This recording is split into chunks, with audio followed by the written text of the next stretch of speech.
Welcome back, everybody. It's Zach here, bringing you guys another fantasy football video.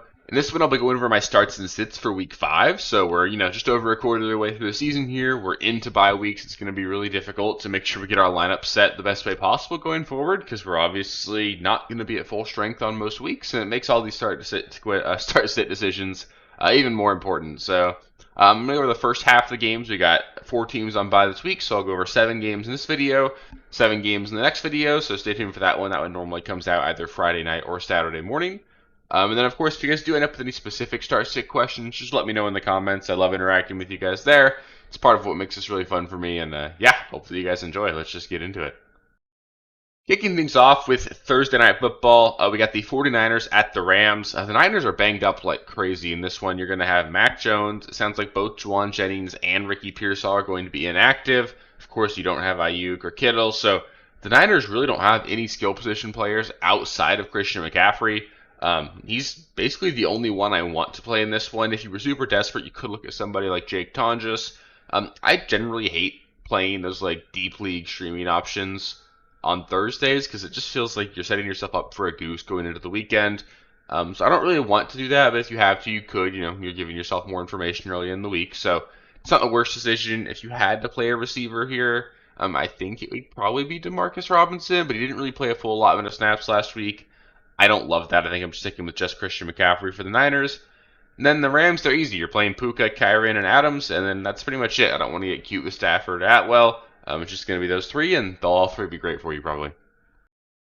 Next, we've got the Vikings at the Browns. Note, this game is in London, so the Vikings back-to-back weeks are playing games overseas. Another early game here. You don't want to get caught off guard like maybe you were last week with Jaylen Warren being declared inactive overnight. So make sure that you have your lineup set or that you're going to be awake before this game. You just don't want to get caught with a guy getting surprise inactive and then you eating a 0. So be ready for that. Just keep that in the back of your mind. For the Vikings, Justin Jefferson, really the only must start for me here. You can play Addison or Jordan Mason if you need to, but the Browns' defense is just so good that I'd prefer not to go there. And same thing with TJ Hockenson. He just hasn't been very good. This matchup sucks. I don't really want to play him. For the Browns, Judkins is the only Brown I want to play. You're going to get Dylan Gabriel in at quarterback here, so I think really I just want to evaluate what the wide receiver and tight end room looks like here with the rookie at quarterback. So you've got Judy out there. You're going to have Cedric Tillman on IR, so you're looking at Isaiah Bond and Jamari Thrash. I believe I pronounced that right.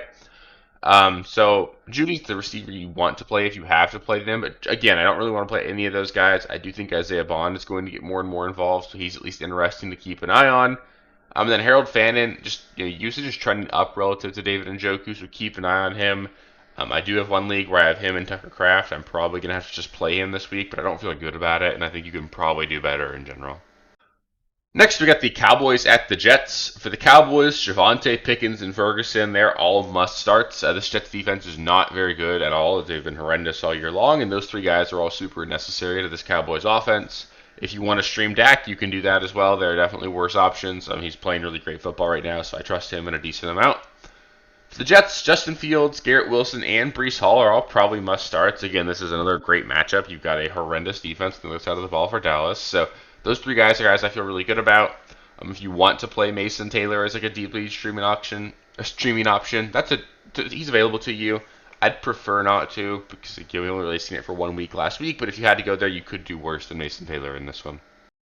Next, we've got the Giants at the Saints. For the Giants, they might win 2 in a row here, which is kind of fun for them. Scatterbo is the only Giant I want to play. You've obviously got Jackson Dart, deep league streaming option if you need it. Should run the ball, but just without any pass catchers, I want to see how this offense looks for New York without Malik Neighbors. I kind of bet it's not going to be very good. So Scatterbo's got so much workload that you can play him, but I don't really trust anyone else there. For the Saints, Chris Olave is basically a wide receiver 3 every single week. Just so much volume that he's going to be fine, but I wouldn't expect him to go out there and put up 30 for you. Just doesn't really seem like that's in his range of outcomes right now. Rashid Shaheed and Juwan Johnson, both low-end options. Shaheed, you're hoping for a big play. Juwan Johnson, involved enough for a tight end that I feel decent about playing him. And then I feel okay about Kamara, and this one is a running back too, but just keep an eye on Kendre Miller. He's getting more and more involved. It makes a lot of sense for them to slowly transition over towards him as they realize they're not going to win very many games. They're going to have to play more of their younger players, so keep an eye on that. Kamara's probably going to trend down over the course of the year, but at least right now in this matchup, I feel okay about him. Got a fun one here. We've got the Raiders at the Colts. For the Raiders, Ashton Jeanty, Brock Bowers, they are in for sure. I still like Jakobi Meyers too. I'm not really afraid of playing him, so he'd probably make it in my lineup. I'm not going to play any of the Raiders though. Trey Tucker, two boomer bust. Geno Smith playing horrible football, so it's going to be Jeanty and Bowers, and then Meyers is like a flex option. For the Colts, Jonathan Taylor and Tyler Warren, they are must starts every single week. You don't need to get cute with those guys. Daniel Jones, he's right back in my lineup in this one. Great matchup against the Raiders. They've been horrible pretty much on both sides of the ball, so I feel good about him. And then Michael Pittman, if you want to play him, I think he's a good option as well. I wouldn't get cute with guys like Josh Downs or Adonai Mitchell or Alec Pierce or anything, but I think Pittman's a pretty solid option if you want to go there as well this week. Next, we've got the Dolphins at the Panthers. For the Dolphins, Devon Achane and Jalen Waddle, both going to be must-starts for me in this one. Waddle, honestly, a must-start going forward just without Tyreek. He should be so necessary to the offense. I don't hate Darren Waller in this one either. Like, he should be more necessary to the offense this week. Not going to score 2 touchdowns every single game, but tight end's a wasteland. You could certainly do worse. Tua even is not the worst streaming option if you're desperate. Good matchup against Carolina. If you have to go there, I don't hate it. Also, let's just keep an eye on Malik Washington here.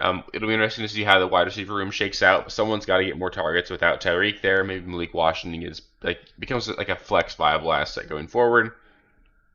For the Panthers, Chuba and Tet, they're in. Great matchup here. Chuba, the usage has been trending down a little bit, so keep an eye on it. But in this matchup, I still feel pretty good about him. I don't want to get cute with anybody else. I'm not going to play Bryce Young. Hopefully Jalen Coker is good to go and plays in this one, and then hopefully he helps the offense. So keep an eye on him if he's active, but I don't want to play him in his first game back by any means. And the last game we'll go over today is maybe the best one. We got the Broncos at the Eagles. For the Broncos, Courtland Sutton is in. J.K. Dobbins would be like a low-end running back 2 for me. Really tough matchup. It's playing so well, I feel like you have to play him.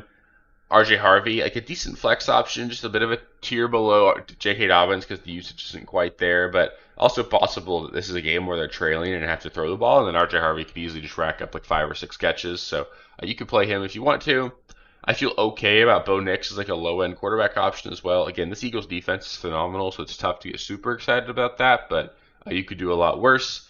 Then I wouldn't play Troy Franklin or anything in this one, just the matchup's not there. I don't want to get cute with that. For the Eagles, Jalen Hurts, Saquon Barkley, A.J. Brown, they're all 3 in. Kind of all 3 in every single week, even though they've been a bit disappointing so far. Devonta Smith, low-end flex option for me. You're probably playing him just because you're on buys and everything, but it's not a great matchup against Denver. So I don't want to go there, but you probably have to. And then Dallas Goedert, low-end tight end streaming option. Always has a shot to score, so you can go there if you want to. But again, he's not like a special option by any means this week. So that'll do it for part 1 of the starts and sits. Up next, we'll get into the final 7 games of the week, so stay tuned for that video. Again, it'll either come out Friday night or Saturday morning, so I'm going to make sure I go through every single game, get you guys all set up to win your leagues or win your matchups this week. As always, if you guys do have any specific start-sit questions, just let me know in the comments below. I love interacting with you guys there. Hopefully I can help you out and help you get some wins this week. So I appreciate you guys. If you made it this far, please do give the video a thumbs up. It helps me out quite a bit, and I will catch you guys with the next one. Peace. Thank you guys for watching. If you haven't already, please be sure to subscribe to the channel, like the video, check out these other videos here if you haven't. If you want more content, please feel free to follow me on Twitter at RealSteelFFB. I'll be more active on there as the season goes on. Thanks. Catch you later.